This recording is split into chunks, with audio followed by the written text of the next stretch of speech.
Oremos então. Nosso bondoso Deus e amado Pai que habita nos altos céus, queremos te agradecer por esta manhã que o Senhor nos concede, pela grata e maravilhosa oportunidade que temos de estudar esses antigos profetas e perceber como o Senhor tem luz guardada para nós nesses antigos escritos. Que essa luz não seja meramente uma informação intelectual, mas que venhamos a conseguir permitir que o Seu Espírito Santo possa também atuar em nossa vida e nos preparar para esses gloriosos momentos aqui descritos. Permaneça conosco, que o Seu Espírito Santo, querido Pai, possa continuar a mover sobre aqui em nosso meio. É o que pedimos em nome de Jesus. Amém. Assim diz o Senhor, ao aproximar-nos do fim, tenho visto que deve haver nas reuniões campais menos pregação e mais estudos bíblicos. Repito, ao aproximarmos-nos do fim, tenho visto que deve haver nas reuniões campais menos pregação e mais estudos bíblicos. Obreiros Evangélicos 407.4. Importa que haja em todo mundo uma reforma no estudo da Bíblia, pois ela é agora mais necessária do que nunca. CE 17.2. Então nós vimos aqui Amós, um profeta que profetizou para o Reino do Norte uns 20 anos antes da destruição do Reino do Norte, quando tinha muita prosperidade, nenhum indício, né? Então ameaças, anúncio de castigo, que Deus iria reter a chuva, as pessoas eram comparadas às vacas de Bazã, soltas, que não queriam ser domadas, então iria ter retenção de chuva, mas chuva só para alguns, né? Então Severino enxergou nisso um tipo da chuva serôdia, e logo em seguida, que evento final nós vimos até agora, além da chuva, em Amós 4? Fechamento da porta da graça e as pragas. Versos, respectivamente? 8 em diante. 8 em diante. O 10 vai falar: enviei a peste como contra vós, a maneira do Egito. As pragas que foram derramadas no Egito. E aí elementos, né? Feridas, etc, etc. Ok. Fechamos então o capítulo 4. Vamos avançando no raciocínio. Capítulo 5, versículo 15. Mesmo que haja essa condição em Israel, vamos ver o que existia ali. Nós já vimos que no capítulo 5, verso 3, uma pequena parcela do povo de Deus estava ali, era fiel, e segundo Amós, 10%. Esses 10% são chamados, no verso 15, de remanescente. Olha o capítulo 5, verso 15. Odiai o mal e amai o bem. Não basta só rejeitar o mal. O texto diz que a gente precisa odiar o mal e fazer o bem, e estabelecer na porta o juízo. Talvez o Senhor Deus dos exércitos tenha piedade do remanescente de José. Então existia um remanescente ali. Existia um remanescente ali naquele emaranhado de pecado no meio de Israel. O capítulo 6, ele vai falar justamente sobre Deus abatendo a soberba de Israel. O capítulo 5, ele vai falar sobre o anúncio do cativeiro, o tema central aqui. E o 6 é Deus abatendo a soberba de Israel.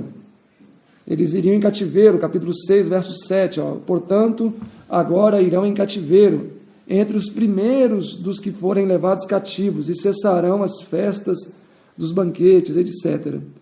Então Deus vai ferir a nação aqui.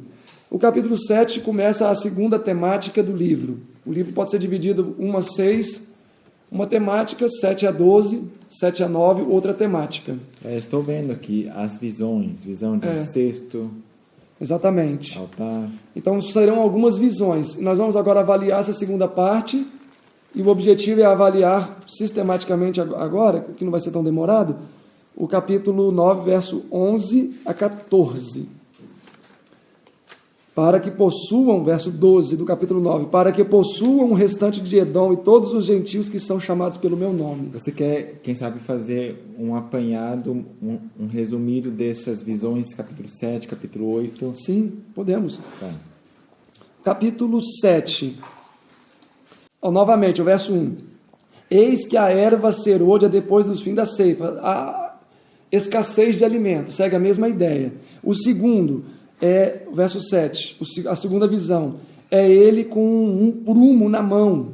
Esse prumo era para medir Jerusalém. O objetivo dessa medição seria sinônimo de juízo ou restauração. Prumo, mede o santuário. exatamente. Sempre vai ter essas duas conotações. Mede porque vai haver um juízo, ou mede porque vai haver reconstrução. Certo, isso mesmo. Ok? Só a ideia geral. Depois vem aqui a outra visão, 8. A visão de um cesto de frutas. Exatamente. A visão de um cesto de fruto. E a outra visão, verso 11. Os dias das pessoas com fome. Certo. Agora, um detalhe só para estimulá-los, dentro da segunda visão, que é o capítulo 7, verso 10. Vamos ler o 7, verso 10, eu quero ver quem vai identificar o que está acontecendo aqui. 7, verso 10. Nós não vamos explorá-lo, mas só para ver se estamos raciocinando bem. Então Amazias, o sacerdote de Betel, mandou dizer a Jeroboão, rei de Israel: Amós tem conspirado contra ti no meio da casa de Israel. A terra não poderá suportar todas as suas palavras. Gente, o sacerdote de Betel, Betel, casa do Senhor. O pastor da casa do Senhor, né, o principal, chamou ele de conspiracionista. Agora uma pergunta, o que está acontecendo nesse verso? Conspirador. Eles estão falando que o Espírito de Deus, na verdade, é outro Espírito. Mas dentro do que a gente tem proposto de eventos finais, etc., qual evento importante está acontecendo aqui? Perseguição? Perseguição também. Mas aqui já aconteceu o derramamento do Espírito em alguns, porque eles falam que não vai poder suportar. Não, aqui nós retomamos a cronologia do zero. Tanto que nós estamos antes do fechamento da porta da graça. Olha o capítulo 7, verso 9. Ó. Mas os altos de Isaac serão abalados. Serão, tá vendo? O verbo está no futuro. E destruídos os santuários de Israel. E levantar-me-ei. Então Jesus ainda está sentado. Vocês entendem? Jesus sentado, graça. Ainda graça. Jesus de pé, fim de graça. Um evento importante também, mas talvez, eu não sei, se vocês estão falando está certo, mas é uma coisa assim bem evidente que precisa acontecer. Isso aqui está acontecendo o que você disse no bloco passado. A Amós está fazendo o papel de está se levantando na igreja e dando sinal de alerta. E o sacerdote que está no pastor, ele não está entendendo e não está dando creche ao alerta, dizendo que ele estava totalmente com fanatismo, por exemplo, entendeu? Também, Seria mais ou menos essa. mas eu não sei se a pergunta é assim mesmo, eu não sei se vocês vão captar. E o sacerdote está conclamando o poder civil para calar o profeta. Isso, união de igreja e Estado, é porque o rei não é o rei, poder civil, e o sacerdote não é o poder religioso. E aí quem é que está incitando o rei contra Amós? Não, o poder religioso.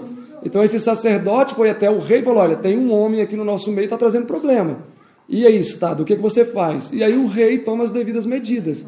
Então é união de igreja e Estado, aqui no verso 10. E é claro, e Amazias, o sacerdote de Betel, mandou dizer a Jeroboão, que era o rei: Amós tem conspirado contra ti. Não é o mesmo que aconteceu em Daniel 3, que tem união de igreja e Estado ali? Que uns caldeus que eram religiosos falaram para o rei: ó, tem 3 aí que não faz caso de ti. E a terra não pode suportar. Então, união de igreja e Estado aqui no capítulo 7, verso 10. O capítulo 7, ok, verso 9, há graça ainda porque Jesus está sentado. 7, verso 10, união de igreja e Estado. 7, verso 11, porque assim diz Amós: Jeroboão morrerá à espada, e Israel será levado para fora da sua terra em cativeiro. Em outras palavras, este homem está se levantando contra o governo. Uma insurreição. Será que não é atual isso para nós hoje? Ele está indo contra a quarentena. Mas isso não é a palavra de Amós, é a palavra do sacerdote. Do sacerdote. Sabe se Amós realmente falou isso, que o rei ia ser morto à espada? Não, ele não falou que o rei ia ser morto à espada. Ou seja, colocar... Foi o sacerdote que Foi o falou. sacerdote, foi uma falsa acusação, como contra Jesus. Acusaram Jesus: eu destruirei esse templo e em 3 dias o reconstruirei. Não, Jesus falou destruir. E aqui então ele está acusando ele de ser desleal ao Estado. Desleal ao Estado. Hoje em dia poderia ser, eles estão indo contra a regulamentação da onda negra, que é onda preta, peste negra, e ele é desleal ao Estado. Exatamente. Ele conspirou contra você, Estado. Então, quem que está entregando, temos mais a temer de dentro que de fora. Os de fora, porque quem entregou aqui foi um do seu próprio povo. Aqueles para os quais ele estava trabalhando, né, que é Israel, eles mesmos se levantaram contra o seu auxiliador, contra Moisés. Então, a igreja tem todo o amparo legal para poder entregar, né? A pessoa assinou o termo de consentimento, deu toda a autorização, e a igreja não está cometendo nada ilegal, está repassando toda a informação para o Estado. Então, união de igreja e Estado no capítulo 7. E há graça ainda, porque o verso 9 indica isso. No entanto, a graça vai acabar. Depois de o verso 8, verso 3, que nós já lemos aqui, verso 2 que diz, 8 verso 2, chegou o fim sobre o meu povo Israel, nunca mais passarei por ele. Fechamento da porta da graça. E isso é comprovado pelo capítulo 9, verso 1 que diz. Peraí, o 8.2 é esse aqui, né? Okay. E disse, que vês, Amós? E eu disse, um cesto de frutos de verão. Então me disse o Senhor, chegou o fim sobre o meu povo Israel, nunca mais passarei por eles. Fim da graça, e isso é comprovado pelo 9, verso 1. E vi o Senhor que estava em pé sobre o altar. Então Jesus ficou de pé, ou seja, agora as pragas vão começar a cair. Mas sobre o altar, pisando em cima do altar? Assim, aqui no caso era o altar de Betel. Certo. O altar de Betel. Então o juízo viria sobre o altar do Betel. Então, o importante é ele estar de pé, portanto, fim da graça. A sua tradução está como? Está sobre o altar também? 9.1. Estava de pé sobre o altar. Eu posso conferir. Vê no inglês. Amós 9.1. Você estava de pé ou do lado? Não, de pé. De pé upon, que seria sobre. Corrobora melhor. Aí vocês podem lembrar ontem, por exemplo, o Daniel usou uma expressão no culto que ele ministrou, colocar os inimigos por escabelo dos pés, né? Durante o tempo de graça, Deus salva o seu povo, mas os inimigos de Deus são colocados nos escabelos do pé de Jesus. Aí acontece o quê? Quando a graça termina. Quando a graça termina, Jesus se põe de pé, né? Só que quem está debaixo dos pés dele? Os inimigos. Então, a hora que ele faz isso, que ele faz? Esmaga. Aí Isaías 63, que diz assim, na minha ira eu pisei os meus inimigos. E Apocalipse 14, que fala sobre o fechamento da porta da graça, diz que foi pisado um lagar e sangue saiu. E ele vai nos delegar também essa autoridade, porque nossos inimigos se farão cinza debaixo dos nossos pés. Exatamente. Avancemos então no raciocínio. Ok, então o capítulo 8, nós não vamos avaliá-lo, mas o capítulo 8, verso 3 e 4 é a destruição final dos ímpios, Jesus voltando. E aí tem coisas locais aqui nos outros versos, que deve ser coisa muito interessante, mas seria a corrupção de Israel que levou a essa destruição. O verso 11 ao 14, segundo o grande conflito, 629, e o primeiros escritos 281, que eu tenho aqui, mas a gente não vai ler, diz que esses versos aqui se cumprem no período das pragas. Então, Amós 8, verso 11 ao 14, é GC... grande conflito 629. A irmã White fala que se cumpre justamente no período das pragas. E primeiros escritos 281. Então, quando você lê isso daqui, por isso que é bom o Espírito de Profecia indo do lado, você já vai saber que isso aqui se cumpre nas pragas. Pode ter outras aplicações, igual tem gente que fala que se cumpriu na Revolução Francesa, né? Claro que pode, mas se cumpre mais definidamente lá. Capítulo 9, verso 1, então, Daniel, vamos avançar para a parte final. Pode ler para a gente. Capítulo 9 tem o título Visão da destruição do altar. Vi o Senhor que estava de pé sobre o altar e me disse, fere o capitel da porta, para que estremeçam os umbrais, e corte-os na cabeça, todos eles, e eu matarei a espada, o último deles. O que fugir deles não fugirá para longe, o que dentre eles se escapar não se safará. Então agora Deus iria trazer juízos contra o seu povo. Irmãos, eu acredito que texto como esse daqui deveria nos fazer refletir muito. Porque esses juízos aqui não são juízos contra gentios, não são juízos contra os inimigos de Deus.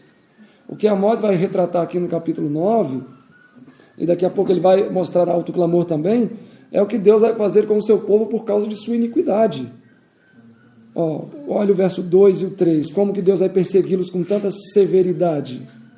Amós 9:2. Ainda que cavem até o inferno, dali os tirará a minha mão. Ainda que escalem ao céu, dali os farei descer. Ainda que se escondam no cume do Carmelo, buscá-los-ei e dali os tirarei. E ainda que se ocultem aos meus olhos no fundo do mar, ali darei ordem à serpente e ela os picará. Falando sobre a onisciência de Deus e que os ímpios não vão ter esconderijo. Não adianta fazer bunker. Não, onde quer que esteja, o juiz vai alcançá-los. Vamos avançando, versos 7 e 8, para a gente chegar no 11, que é o nosso objetivo. Verso 7. Não sois vós para comigo, ó filhos de Israel, como os filhos dos etíopes? Diz o Senhor, não fiz eu subir a Israel da terra do Egito, e aos filisteus de Caftor e aos sírios de Quir? Eis que os olhos do Senhor Deus estão contra o reino pecador, e eu o destruirei de sobre a face da terra. Contudo, não destruirei de todo a casa de Jacó, diz o Senhor. Então os pecadores seriam destruídos. Vitória sobre o pecado para todo lado. Amém. E ficará um remanescente, um punhadinho. Né? E o verso 9 é um verso muito clássico que a irmã White até usa para falar sobre sacudidura. Pois eis que darei ordens, e sacudirei a casa de Israel em todas as nações. Assim como se sacode o grão no crivo, todavia não cairá sobre a terra o menor grão. Livro 10, pode fechar. Morrerão à espada todos os pecadores do meu povo, os quais dizem, o mal não nos alcançará, nem nos encontrará. Ok, aí ele fecha essa sessão, e aí no verso 11 em diante, ele começa a trazer promessas de restauração. Na verdade, o verso 11 em diante é o epílogo do livro, o fechamento, então o autor tem liberdade para fazer uma síntese do conteúdo interno do livro, ele pode até acrescentar detalhes, que é o que Amós vai fazer aqui. Então, na verdade, esses versos aqui são os mais interessantes para a gente analisar nesse momento, porque eles foram mencionados no Novo Testamento, fazendo uma aplicação interessante deles, lá em Atos 15, que a gente vai ver já daqui a pouquinho. Capítulo 9, verso 11, então. Naquele dia, tornarei a levantar o tabernáculo de Davi. Agora uma pergunta, naquele dia quando? Isso que é difícil, por quê? Porque ele fechou o verso 10 com uma linguagem, com linguagem tipológica, de coisas que se cumpriram em Israel e de coisas que não se cumpriram em Israel. Na verdade, eu li um texto agora de manhã no Patriarcas e Profetas, se for imprescindível eu procuro, mas se não, eu não procuro. Mas ela fala assim que a maioria das profecias desses profetas aqui, na verdade, não se cumpriram em Israel. Logo, cumprir-se-iam no futuro. Então, naquele dia tornarei a levantar o tabernáculo caído de Davi. Então, nós já sabemos que o tabernáculo de Davi caiu. Sim. Agora, naquele dia quando? Porque se eu não identifico aqui, naquele dia, quando aqui, como que eu vou saber lá na frente qual será o dia que ele vai ser levantado? Ou seja, aqui se refere a IASD, a igreja, seja a estrutura não, provavelmente, porque aqui o remanescente fala que não contra todos, né? Mas é o movimento, o povo de Deus que está caído. Nós estamos caídos, estamos sem espírito, sem a chuva ser hoje em sua plenitude ainda, né? Seria isso? Estamos nesse estado agora, laodiceano, buscando revivamento. Cléber, você ia falar? Eu lembrei que todas as virgens dormiram. Uhum. Só que algumas despertaram e tinham um azeite ali. Eu acho que esse negócio de reparar as brechas é justamente isso, consertar aquelas coisas que estavam erradas, mas ninguém estava se dando conta, mas agora é hora de restaurar, é hora de... E interessante que esse restaurar as ruínas, né, lembra aquela questão de retificar os muros. Uhum. E os muros são as coisas que determinam ali os limites, né? Até onde pertence, até onde não pertence. Então, isso tem forte relação com a lei de Deus, né, de exaltar a norma. Que a lei é o que determina o limite, até onde você pode ir e até onde você já não pode ir. Uhum. Agora, vejam bem, esse texto ele precisa ser interpretado com parâmetros que realmente corroborem com aquilo que está sendo dito. E assim, refletindo aqui, eu fico pensando, naquele dia tornarei a levantar o tabernáculo caído de Davi. Se eu olho o contexto imediato aqui, eu não vou conseguir entender de fato o que seria levantar esse tabernáculo de Davi naquele dia. Porque no Novo Testamento isso é interpretado. E a interpretação que é dada no Novo Testamento não está relacionada ao contexto aqui no livro de Amós, no capítulo 9. Ah, é? Ou seja... É o Pentecostes, Pedro. O Pentecoste, Atos 15, né? É o Pentecoste. Mas Atos 15 não é concílio. Que vai falar sobre isso, né? A aceitação dos gentios. A gente vai ver já já. Então, quando você olha aqui nos textos anteriores ao verso 11, não tem um Pentecoste acontecendo. Certo. Mas quando Tiago pegou essa parte das Escrituras, ele aplicou para isso. E ele usou autoridade profética. Então, por isso que às vezes tem que ir em outros lugares para interpretar bem o texto. Porque por mais que no contexto de Amós não esteja dizendo aqui Pentecostes, gentios sendo chamado, etc., no contexto anterior, é a isto que ele está se referindo. Que levantar o tabernáculo de Davi seria a aceitação dos gentios. Nós vamos avançar mais nessa ideia, só vamos ler os textos primeiro. Capítulo 9, verso 11. Pode ler. Capítulo 9, Amós 9, verso 11. Naquele dia levantarei o tabernáculo de Davi, que está caído, e repararei as suas brechas, e tornarei a levantar as suas ruínas, e as reedificarei como nos dias antigos. O 11, o 12 também e o 13. Para que eles possuam o remanescente de Edom, e todas as nações que são chamadas pelo meu nome, diz o Senhor, que faz estas coisas. Aqui no meu e todos os gentios, aí está nações, né? Não, está gentios em inglês. Ah, ok. Hidden. E o 13, fecha a ideia? Eis que vem dias, diz o Senhor, em que o que lavra vai ultrapassar ao que cega, e o que pisa as uvas ao que lança a semente. E os montes destilarão mosto, e todos os outeiros se derreterão. Aí diz que o que lavra ultrapassará?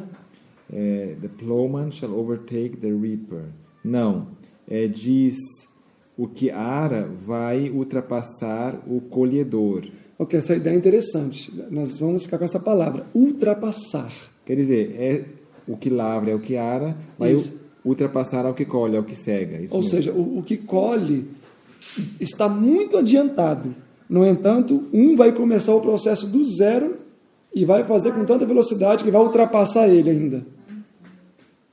Ou seja, geralmente o que cega está tantos meses atrás do que semeou, do que ara. À frente, né? À frente. É porque ele já semeou e está colhendo. Após. Não, mas primeiro ara, depois semeia e depois colhe, né? Só que, por exemplo, se uma pessoa já está colhendo, aquele que ainda vai arar está para trás, né? Mas aí é o ciclo infinito, né? Exatamente. Ou Só seja, que aqui tem um caso que ele vai fazer isso e vai ultrapassar o outro ainda, né? Vai plantar e já logo já vai colher. Enquanto o outro ainda está... O outro ainda está colhendo. O outro está arando, ele planta e colhe, e o outro que deveria estar na frente está lá atrás arando ainda, porque está na terra. Mas deixa eu ver se eu entendi. Primeiro é o que ara, não é? Isso. Do zero, estaca zero. Arar, e aí semear, e aí depois de tantos meses colher. Ou seja, o que está colhendo está indo 3 meses atrás do que está arando aqui. Está arando e aqui colhendo. Então a colheita é tão rápida. Esse aqui está arando na frente. Não está arando na frente? Tá. Esse aqui está Aí alguém está colhendo. plantando aqui. Isso, plantando. Aí, esse aqui é a colheita tão rápida que esse aqui está colhendo e vai ultrapassar o que ara. A ideia é o contrário, né? Tá, então faz você aqui com bichinhos andando. E o que lavra alcançará ao que colhe. Então aqui, tá. por exemplo, então você entendeu, né? Então quer dizer que vai ser uma coisa muito rápida. O Ricardo fez a lavoura dele, arou, plantou, e agora está colhendo. Eu vou começar a minha hoje, vou arar, plantar e colher mais rápido que ele ainda. Que ele já começou o processo há mais tempo. Entendi. Esse aqui agora, então vamos refazer. Esse aqui está arando, esse aqui está colhendo. Só pode arar o que já colheu. Isso. Então agora vai ultrapassar. Porque Exatamente, ele vai ser mais rápido vai do que arar. Mas aí. a planta dele vai colher mais rápido, vai ser mais. Todas variando na mesma lavoura. Isso, É lavoura diferente. São lavouras Ah, lavoura diferentes, cada diferente. uma na sua plantação. Por exemplo, eu na minha plantação, eu já plantei e já estou colhendo. Isso. Você ainda vai começar a plantar, você não plantou ainda na sua. Só que a sua plantação vai desenvolver tão rápido, que você vai plantar, semear e colher mais rápido do que ele. Ah, Com uma tá. vara de Arão. Né? Ou seja, em outras palavras, vai ser acelerado aqui, vai ser muita Mas agora por quê? fartura. Nós vamos ver por que esse ali passará à frente. Porque quem são os que primeiro semearam, araram, semearam e estão colhendo? Quem são os que primeiro fazem isso? Os receberam. O povo de Deus. Agora, quem é que vai ultrapassar o povo de Deus? Os vêm de fora. Eles vão arar, semear e colher primeiro que a gente. Então, essa parte é interessante, que ultrapassar é que vai mostrar que existem muitos gentios que vão estar à nossa frente. Mas nós vamos já ver essa ideia melhor. Ok, vamos ver E aí, a tenda primeiro. O que pisa as uvas vai ultrapassar ao que lança a semente. É, Mesma ideia. a mesma ideia.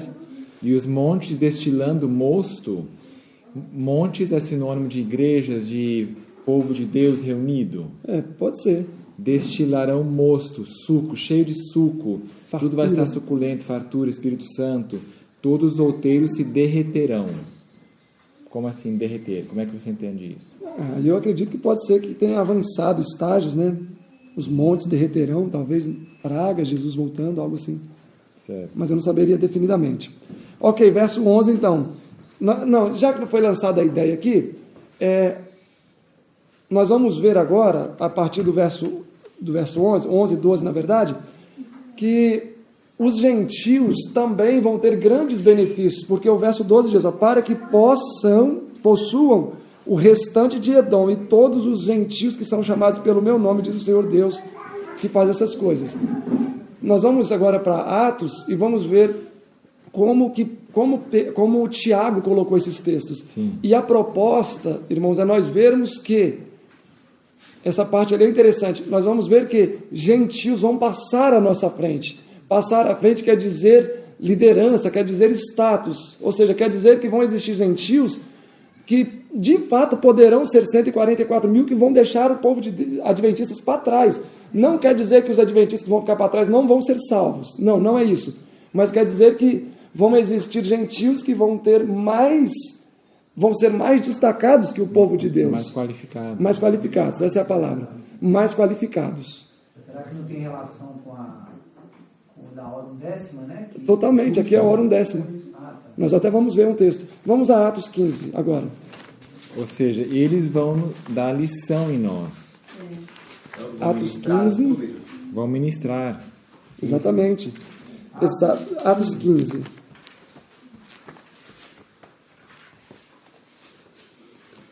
Atos 15, o versículo 16, 17, nós não vamos ler agora, mas são versículos que Tiago citou. E justamente seria os versos 11 e 12 de Amós. Bom, na verdade vamos dar uma lidinha, só para a gente familiarizar com eles, né? 16 e Atos 17. 15, 16 e 17. Depois disto voltarei e reedificarei o tabernáculo de Davi, que está caído. Reedificarei as suas ruínas e tornarei a levantá-lo. Isso é a mesma coisa. A mesma coisa que está lá. Inclusive, comparar os dois, dá para ver como Deus preservou a sua palavra. Foram muitos anos depois. 16. 17 agora. 17 agora, ok? Para que o resto dos homens busque ao Senhor, sim, todos os gentios, sobre os quais é invocado o meu nome, diz o Senhor que faz todas estas coisas. Ok, ele usou esses dois textos para sustentar uma ideia. Ele quis dizer assim, estas ideias que foram propostas aqui são baseadas nisso daqui. E aí ele cita Amós. Aí eu pergunto, depois disto, voltarei. Disto o quê? E o verso 15 fala, e com isto concordam as palavras dos profetas, como está escrito. E com isto. Então ele vai dizer aqui que aquilo que foi proposto nos versos anteriores concorda com as palavras de Amós. E aquilo foi, na verdade, o cumprimento da palavra de Amós. Agora vamos ver o que foi discutido antes.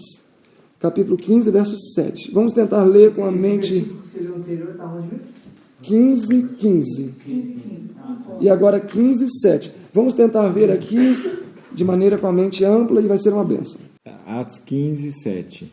E havendo grande discussão, levantou-se Pedro e disse-lhes: Irmãos, bem sabeis que já há muito tempo Deus me elegeu dentre vós, para que os gentios ouvissem da minha boca a palavra do Evangelho e crescem. E o 8. E Deus, que conhece os corações, testemunhou a favor deles, dando-lhes o Espírito Santo, assim como a nós. Ok, nós vamos ler o verso 9 em diante, mas eu quero só introduzir um elemento aqui. E não fez distinção alguma entre eles e nós, purificando os seus corações pela fé.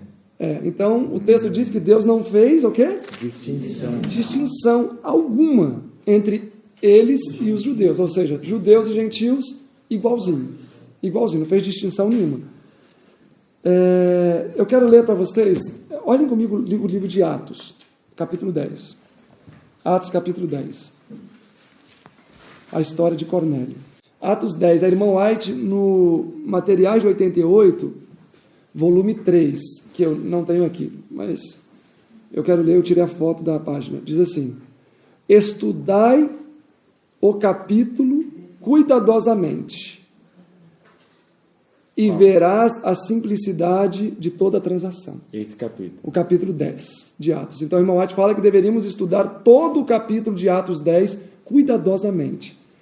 E aí eu achei bem interessante, por que a irmã White fala para a gente estudar todo esse capítulo cuidadosamente? E eu achei esses textos que a gente vai ler aqui agora, porque eu acho que existe, no Spalding, volume 2, porque eu acho que existe uma conexão interessante aqui entre a história de Cornélio e a autoclamor e aquilo que vai acontecer nos últimos dias. O livro Spalding Again, da irmã White, volume 2, na página 94, diz o seguinte. Página 94. Cornélio, um homem de alta posição, manteve a sua experiência religiosa andando estritamente de acordo com a luz que recebera. Deus tinha os seus olhos nele e enviou o seu anjo com uma mensagem para ele. O mensageiro celestial passou pelos pretensos judeus e foi até Cornélio e o chamou pelo nome. Agora aqui. Este registro é feito para benefício especial daqueles que viveriam nos últimos dias. Uau. Então, essa história de Cornélio tem muita coisa para a gente aqui, porque ele foi escrito exclusivamente para quem? Não só para nós, mas para o nosso benefício. Os últimos dias. E aí, na página 96, ainda tem um detalhezinho, comentando a história de Cornélio, né? Isso aqui é um exegese da história de Cornélio.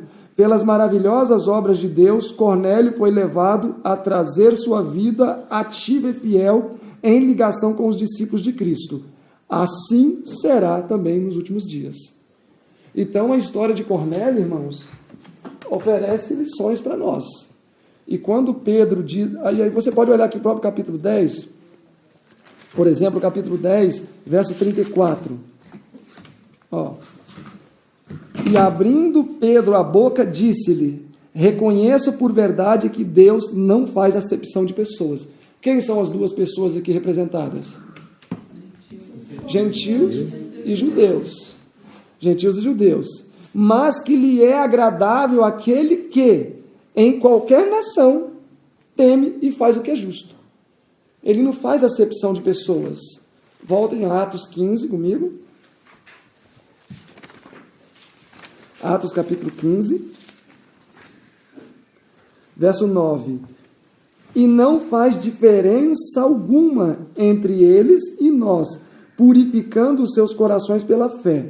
Agora, pois, por que tentais a Deus, pondo sobre a serviço dos discípulos um jugo que nem nossos pais, nem nós podemos suportar?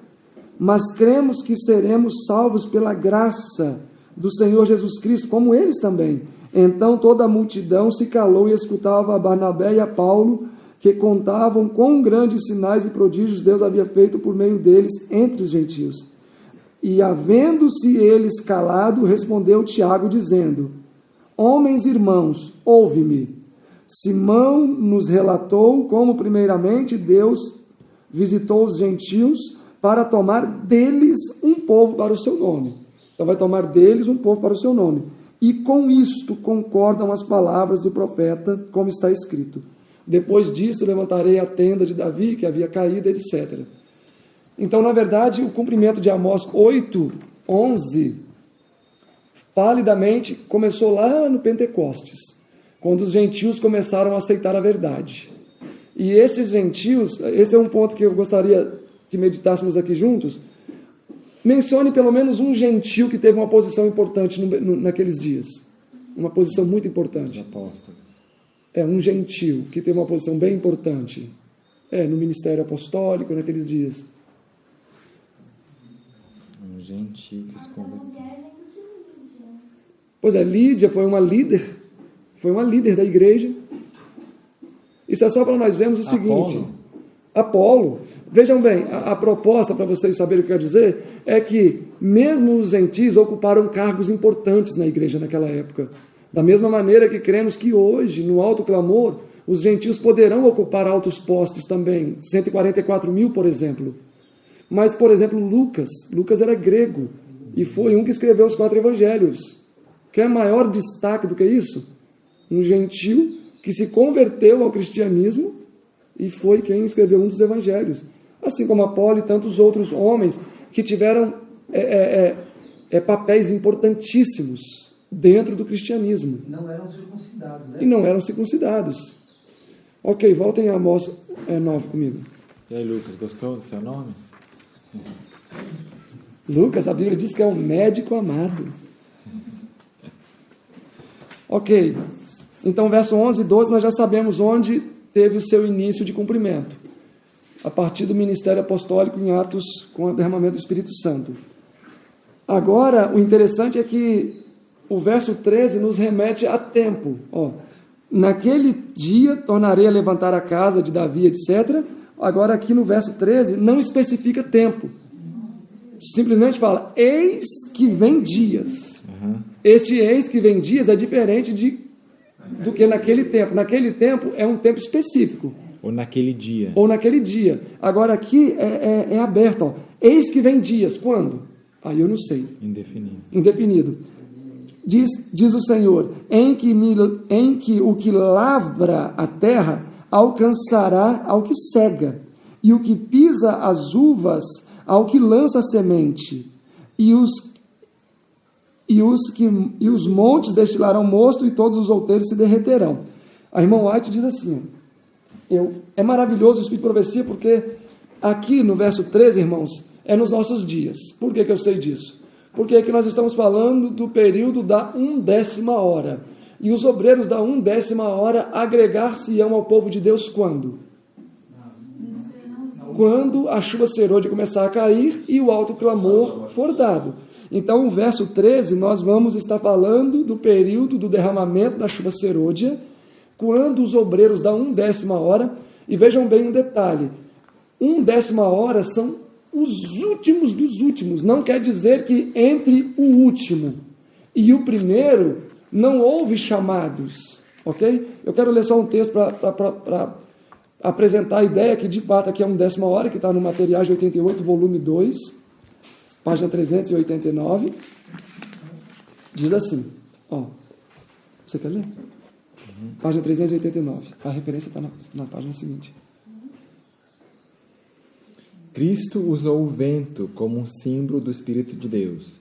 Como o vento sopra onde lhe apraz, e não podemos dizer de onde vem nem para onde vai, assim é com o Espírito de Deus. Não sabemos por meio de quem ele se manifestará. Mas eu não falo as minhas próprias palavras quando digo que o Espírito de Deus passará por aqueles que tiveram o seu dia de teste e oportunidade, mas não distinguiram a voz de Deus ou apreciaram as atuações do seu Espírito. Então milhares da hora 1/10 verão e reconhecerão a verdade. Eis que vem dias do Senhor em que o que lavra alcançará o que cega, e o que pisa as uvas ao que alcança a semente. Essas conversões à verdade presente operar-se-ão com uma rapidez surpreendente para a igreja, e unicamente o nome de Deus será glorificado. Então, a irmã White cita o período da 1/10 hora e menciona o capítulo 9, verso 13 de Amós. Eu tenho que incluir isso aí na Bíblia White, sim. Ou seja, 9, verso 13, justamente estamos falando da 1/10 hora. Agora, por que esse texto é relevante para nós, irmãos? Porque esse texto é uma ideia bíblica daquilo que a gente tem por conceito, que os da 1/10 hora, ou os evangélicos, vão aprender em pouco tempo aquilo que nós demoramos uma vida para aprender.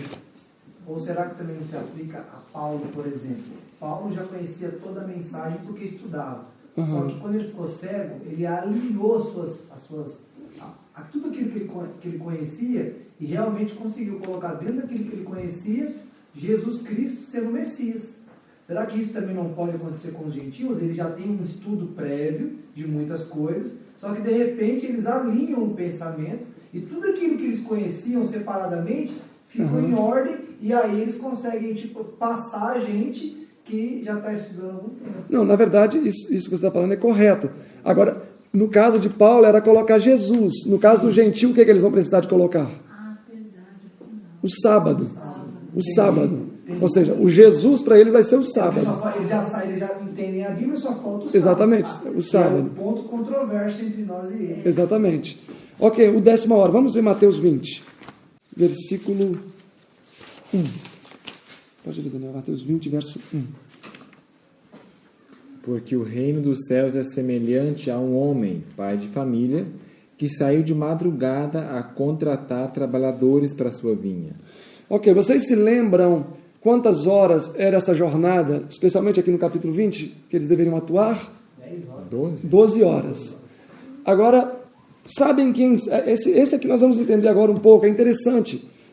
Nós vamos perceber que, na verdade, os primeiros que foram chamados e começaram a trabalhar na madrugada, quem eram? Até o parábola de Jesus fala aqui. Quem eram esses que começaram a trabalhar de madrugada? Seriam os apóstolos? Não. Seriam os judeus. A irmã White fala aqui que seriam os judeus. Os judeus, pelos seus longos anos de trabalho, os judeus foram os primeiros a serem chamados para a vinha do Senhor, e por isso eram altivos e cheios de justiça própria. Cuidavam que seus longos anos de trabalho os tinham para receber galardão muito maior do que os outros. Então, esses que foram trabalhar de madrugada eram os judeus. Eles foram os primeiros a começarem a atuar. Ok? Vamos avançando. E no nosso caso, vamos trazer para os nossos dias. Quem seriam, então, esses da parábola que seriam os primeiros a estarem atuando? O povo adventista. Ok, então o povo adventista está aqui no verso 1. A chuva serôdia cai. E aí o que esse povo começa a fazer? Apocalipse 18, verso 1. Alto clamor. E aí nesse alto clamor, nós vamos perceber que durante o alto clamor, os gentios também aqui são categorizados, colocados em escalas diferentes de aceitação de mensagem. Porque olha aí o capítulo 20 verso 2 de Mateus. E ajustando com eles, com esses trabalhadores, o dinheiro por dia, mandou-os para a sua vinha. E, saindo perto da hora terceira, ok, agora já não são os judeus mais. Hora terceira seria que horas? 9 da manhã. Viu outros que estavam ociosos na praça, e disse-lhes: ide vós também para a minha vinha, e dar-vos-ei o que for justo. E eles foram. Então notem que houve um primeiro chamado, às 9 da manhã. Ou seja, aqui nós vamos tentar separar. O segundo chamado, né? É o segundo chamado, mas vamos colocar como o primeiro chamado dos gentios. O primeiro chamado dos gentios vai acontecer em 2 etapas, até meio-dia e de meio-dia para tarde. Até meio-dia, da 1/10 hora, na verdade, vai ser aquele que foi na última parte da segunda metade do dia. Ok, então... Só para reafirmar aqui, os primeiros você leu que eram judeus. Isso. E como é que você chegou à conclusão de que é o povo do Advento 1854 para cá? Os adventistas? É. É porque tá... Está escrito aí, está explícito. deixa eu ver. Aí no parábola de Jesus Não vai estar dizendo o povo do advento, mas quer ver? Vamos ver como é que está.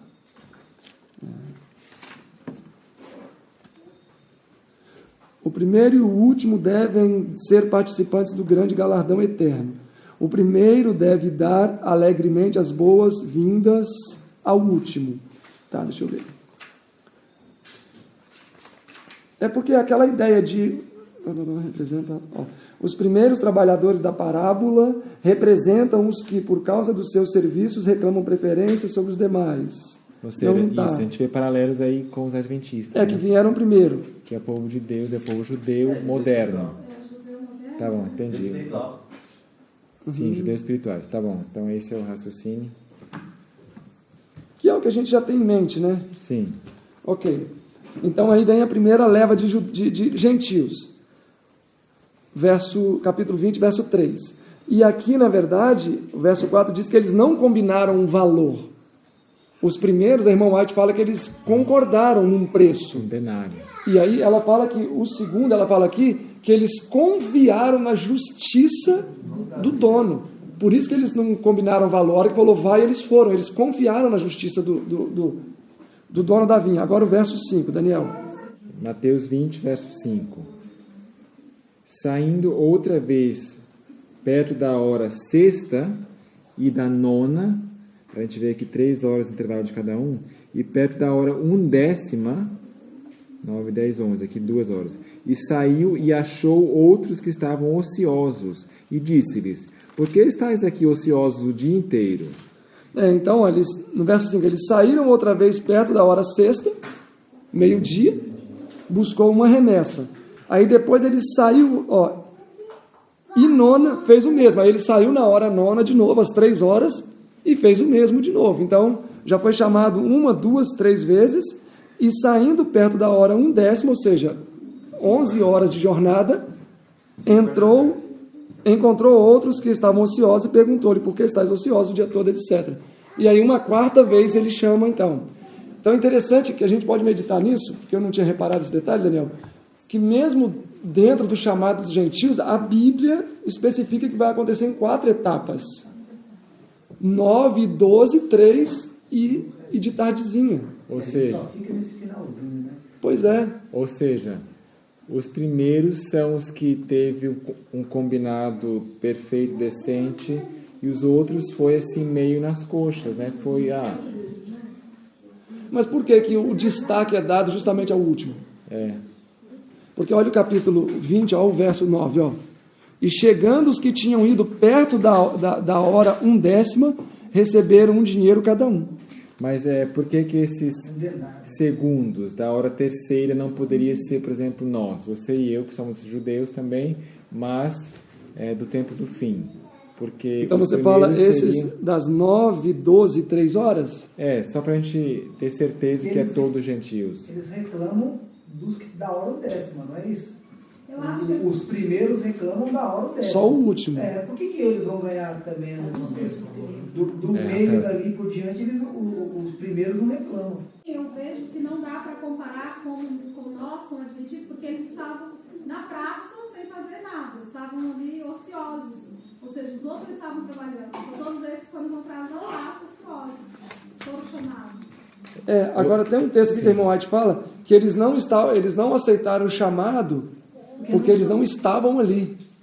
Não que eles estavam preguiçosos, mas eles não estavam.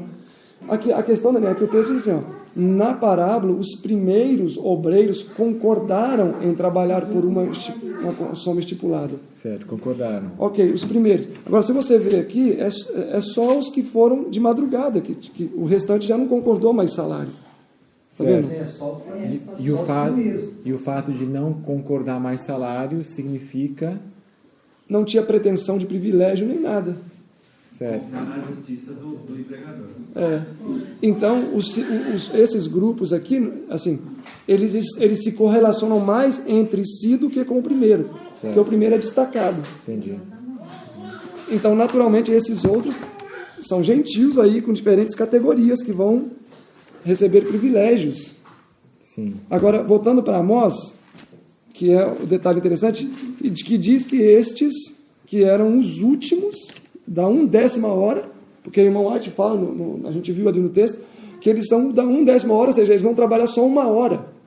Mas em 1 hora de serviço, eles vão conseguir fazer mais do que uma pessoa fez uma vida inteira. Com 1 hora de serviço. É claro que não é 1 hora literal, mas o período de trabalho deles vai ser muito, muito pequeno. E mesmo assim, os resultados serão extraordinários. É 1 hora comparada a 12 que os outros. Exatamente. 1 hora contra 11 ou os demais horários particionados, né? Aqui no caso de milho, eles vêm com tratores, com ferramentas, enquanto os outros estavam fechados. E também eu acredito que pelo fato dessas pessoas estarem livres de tantos preconceitos que às vezes nós enfrentamos, talvez um pouco de altivez, né, por ser remanescente, por sermos a menina dos olhos de Deus, a igreja verdadeira, talvez isso, quando a chuva serôdia começar a cair, vai nos privar ou nos impedir de ter respostas mais grandiosas rápido. Porque o texto não diz que esses que começaram a plantar primeiro não vão alcançar o objetivo. Vão. A diferença é que esses vão alcançar na frente.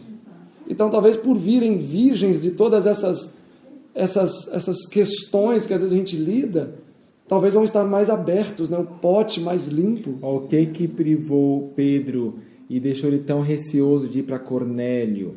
Era todo o receio, preconceito que ele vinha carregando. E já Cornélio não tinha nada disso, né? Tanto que os discípulos precisaram fazer o quê?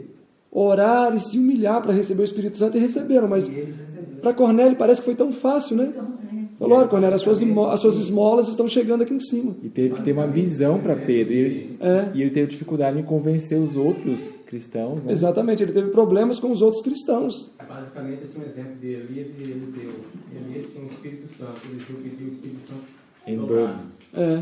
E quando Elias subiu para o céu, Deus levou para o céu, Eliseu trabalhou com mais rapidez e tudo que ele fez foi dobrado. Milagres.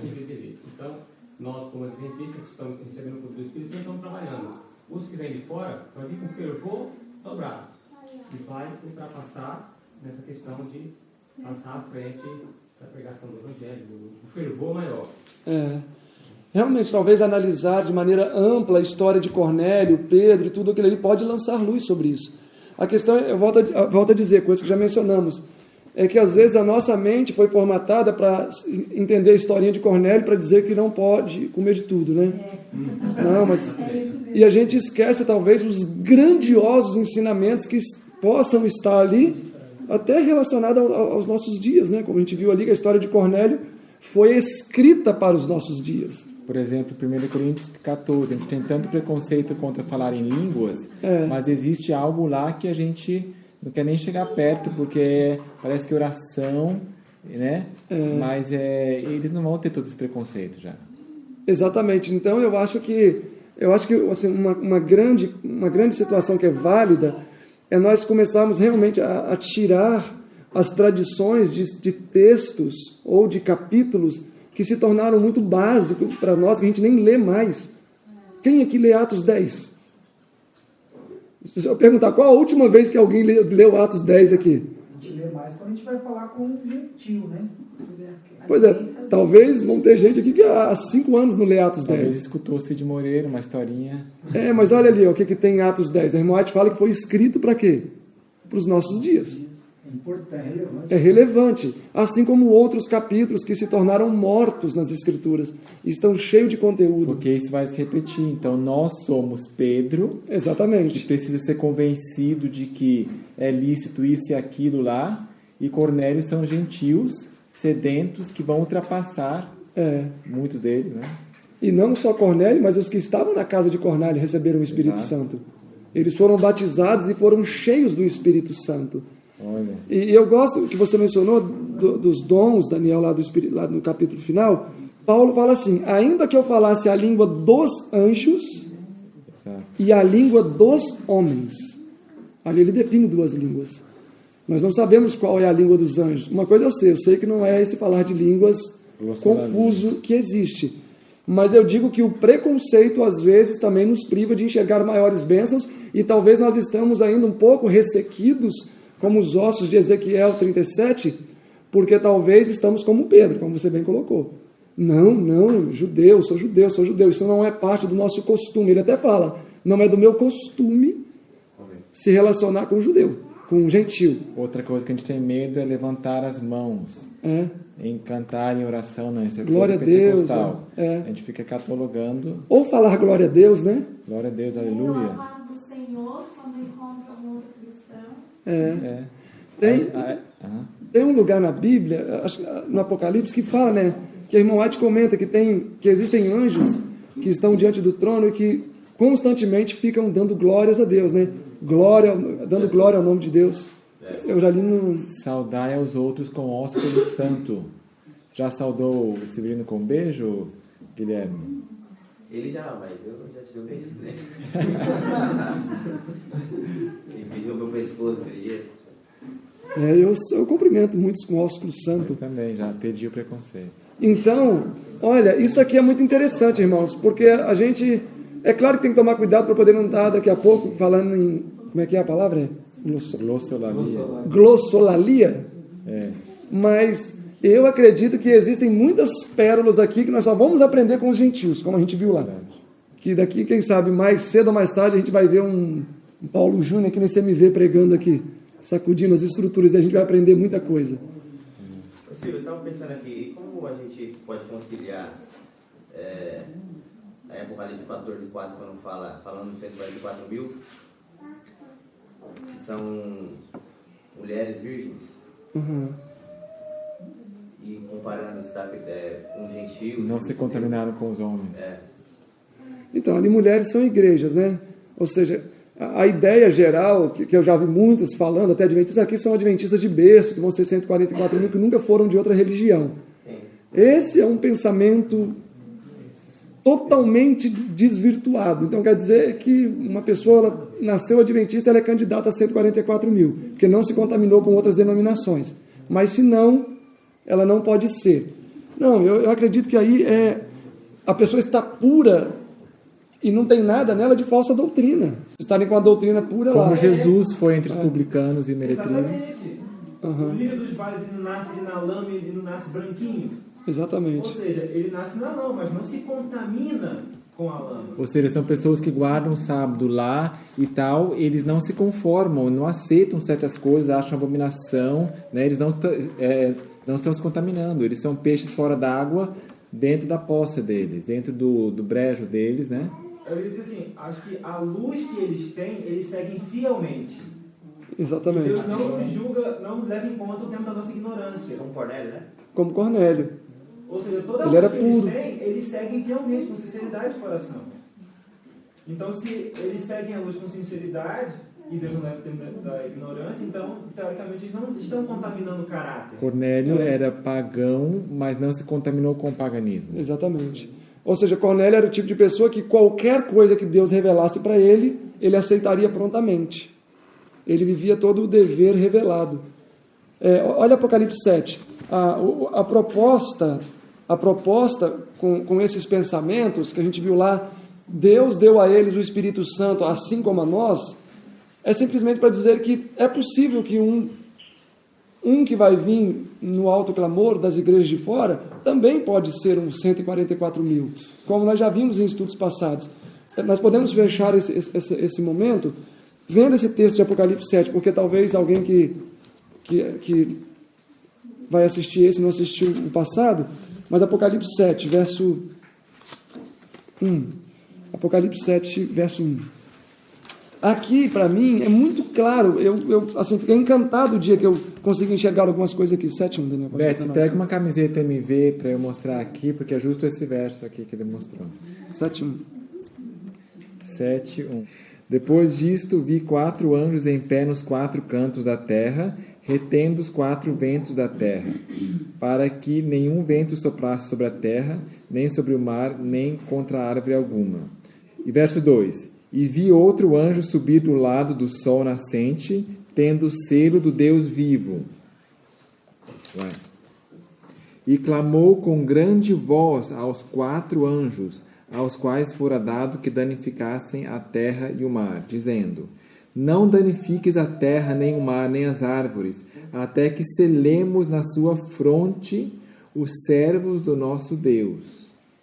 E o fechar com 4. E ouvi o número dos que foram assinalados com o selo: 144.000 de todas as tribos dos filhos de Israel. Uma pergunta, irmãos. Os anjos deveriam reter as pragas ou Jesus deveria permanecer no Santíssimo até quando? Até selar o último 144.000. Pergunta, quando o último selo for colocado, o verso 3 tem a chave, até que. Quando o último selo for colocado, o que os anjos fazem? Solta os ventos. O que Jesus faz? Sai do Santíssimo, se levanta. Então, na verdade, o que determina, são várias ideias concomitantes. O que determina Jesus se levantar e o soltar dos ventos é o selamento do último 144.000. Então, quando o último 144.000 for selado, Jesus fala: estão enumeradas as joias, foram contadas, acabou.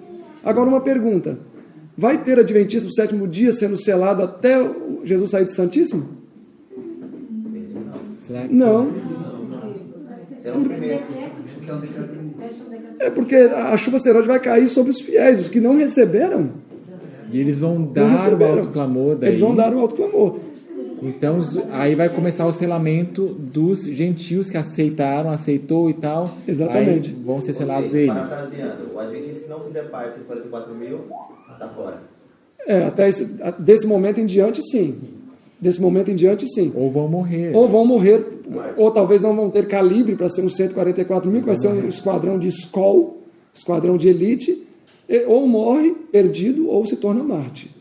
E o mártir aí faria parte da grande multidão. Da grande multidão. E a porta da graça não se fecha no decreto dominical para a nossa igreja, no caso, também? Eu diria que para os conscientes, sim.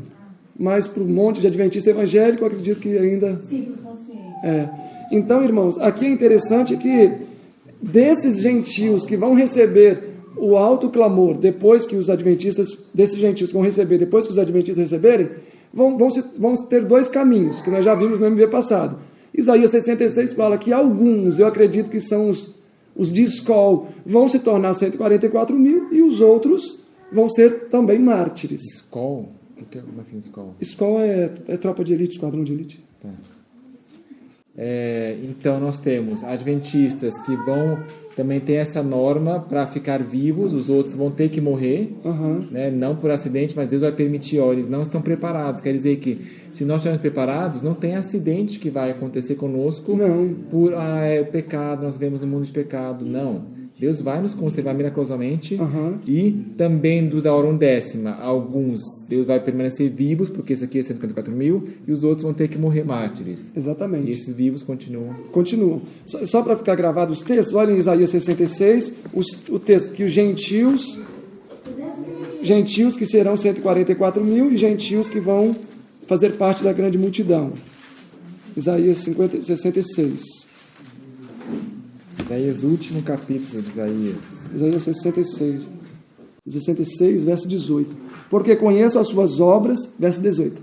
Conheço as suas obras e os teus pensamentos. Vem o dia em que ajuntarei de todas as nações línguas, e virão e verão a minha glória. E porei entre eles, entre os gentios, um sinal, e os que deles escaparem enviarei a nação de Tarsis, Pul, Lude, flecheiros, a Tubal e a Javã, até as ilhas, etc. Nem virão a minha glória, e anunciarão a minha glória entre os gentios. Verso 20. E trarão a todos os vossos irmãos dentre todas as nações, por oferta ao Senhor, sobre cavalos, gentios vindo, sobre cavalos e em carros e em liteiras, e sobre mulas e sobre dromedários, trarão ao meu santo monte, a Jerusalém, diz o Senhor, como quando os filhos de Israel trazem as suas ofertas em vasos limpos. E também deles, dos gentios, tomarei a alguns, não todos, para que sejam sacerdotes e levitas, diz o Senhor. Então esses aqui são gentios que vão se tornar sacerdotes e levitas. Sim. Que vão vir dos gentios. Gente de calibre. E o capítulo 61, verso 5. Perdão, 61, verso 5. E haverá estrangeiros que apacentarão os vossos rebanhos, e estranhos serão os vossos lavradores e os vossos vinhateiros. Porém, vós, Israel, sereis chamados sacerdotes de Deus. Então aqui, esses gentios que vão fazer essas atividades, que não serão sacerdotes, eles vão ser mártires. Ou seja, eles vão ser nossos lavradores e vinhateiros, e aí vão morrer. Eles vão chegar a trabalhar um pouco, né? Não sei se na hora 1/10 ainda pregar um pouco, nossos lavradores vinhateiros, mas aí vão acabar morrendo, mas vós, aí é outro grupo, sacerdotes. Exatamente. Agora, às vezes a gente pensa assim, né? Eles vão morrer, às vezes nós vemos problema nisso hoje, mas eles vão ser gloriosos, vão ser mártires. Eles vão descansar um pouquinho, né? Ao passo que alguns gentios mais fortes e os fiéis adventistas vão ser o grupo 144 mil que vão passar pelo tempo de angústia. Por isso que aquela ideia de frangotes, Gilza, é que se a gente não trabalhar e não atingir a norma de ser 144 mil, a gente vai ter que morrer. Estou quase entendendo a sua linha de pensamento. Eu ainda não consegui assimilar os frangotes, não, mas eu estou quase chegando. Mas é isso, então eu estou tentando te ajudar. Ou seja, se a gente não atingir a norma, não, né, esforçai-vos com todo o poder que Deus vos tem dado e para estar entre esse grupo. E, na verdade, essa ideia de missão a competente, ela é empírica no nosso meio. É comum, é comum assim. Por exemplo, digamos que o Ricardo vai trabalhar lá no IAG, e aí tem mais umas 2 pessoas lá, por exemplo, né, que entende um pouco de mecânica, mas eu sei que, né, que você é um profissional experiente, um mecânico muito competente. Quem você acha que eu vou pedir para mexer no motor de carro? Eu não vou pedir aquela pessoa que tem boa vontade e tudo, mas não tem a experiência que você tem. Isso é em tudo na vida. E vai ser desse jeito também. Deus vai olhar e vai falar assim, quem aqui vai ter condições de enfrentar o tempo de angústia? Ele vai ver, esse aqui tem condições, esse não tem condições. Não quer dizer que o que não tem condições, ele é feio, ele não merece. Não, não é isso. É uma questão lógica. Sim, e outra coisa, quem tem condições de ir lá no céu fazer o trabalho de 144 mil? Exatamente. Exatamente. É uma coisa meritória. Né? Não tem essa palavra? Meritória? É uma coisa meritória. Uma pessoa ela vai fazer aquilo que ela tem capacidade para fazer. Se for papar o outro, não vai conseguir realizar. Não vai fazer mal feito. Não vai ficar bom, não vai ficar bom. Então, quando Deus... Olha, por exemplo, digamos que a pessoa seja uma pessoa de sentimentos frágeis. Uma pessoa que não aguenta muito pressão, mas é lindo, uma pessoa assim maravilhosa, mas é uma pessoa que não aguenta pressão. Se a gente for fazer Honesta, é honesta, mas não aguenta pressão. Uma pessoa dessa não vai aguentar o tempo de angústia. Davi, né? Saul era alto, bonito, se destacava, e Davi já era baixinho. Era diferente, né? E também é uma questão de justiça, né? Exatamente. O que se esforçou, levantou de madrugada, estuda e ora muito e trabalha, né? Vai de acordo com as suas obras também. meritocracia. Exatamente. Não é salvação pelas obras, porque todos vão ser salvos. Todos esses aqui que a gente falou vão ser salvos. E todo mundo vai estar satisfeito no céu, irmão. Ninguém vai estar falando, poxa, eu queria tanto ter a coroa do Lucas. Irmão, quero o último da honra. Talvez seja difícil de entender por causa do nosso egoísmo. Porque aqui a gente ainda olha, e talvez, sei lá, ainda olha para o outro e fala, eu queria tanto, né, tá assim, ou ter aquilo. Talvez a gente não consiga entender por isso também. Por isso que cai por terra aquele pensamento, se eu for só o que varre lá no céu já tá bom. Nada a ver, né? Então, a gente quer glorificar a Deus o máximo possível e esforçar-nos. Não que quem vai varrer esteja infeliz, né? A pessoa vai estar feliz. Isaías 18, dentro daquela tipologia que a gente viu, os 144 mil ali são chamados de nação forte e terrível. Não terrível de mal. Terrível coisa é cair... A irmã fala assim, triste coisa é cair na mão de um Deus terrível. É nesse sentido. Então, eles serão grandiosos em caráter. E Paulo fala assim, quem constrói com madeira, feno ou palha, está em 1 Coríntios quantos? Você lembra? Quem constrói com madeira fenopalha vai sofrer dano, mas o tal será salvo, mas como que através do fogo. Ou seja, mas quem construiu o nosso caráter, né? Seu caráter, com pedra, ferro, com pedras preciosas, esse não vai sofrer agravo e vai ser salvo sem passar pelo fogo. 3 verso 12. 1 Coríntios 3, verso 12. Se alguém, sobre esse fundamento, levanta um edifício de ouro, prata, né, e tal, madeira, feno ou palha, as obras de cada um se manifestará. Então, vai se manifestar agora na crise. Pois aquele dia a demonstrará, porque será revelada no fogo, e o fogo provará qual seja a obra de cada um. Se permanecer a obra de alguém sobre ele edificou, receberá galardão. Se a obra de alguém se queimar, quer dizer, adventista preguiçoso, tá, mas é convertido, mas ele não se esforça muito, ele, né? Tem condições de fazer. Tem condições, é de açúcar, ele se derrete logo e tal, sofrerá prejuízo, mas o tal será salvo, será salvo, todavia como que pelo fogo. Vai sofrer. E o galardão, o próprio capítulo 4, verso 5, Daniel, expressa a mesma ideia. Ó. Aí, ó, se você ver. E aí aqui Ellen White comenta que foi com dificuldade que eles próprios foram salvos, como que através do fogo. Qual?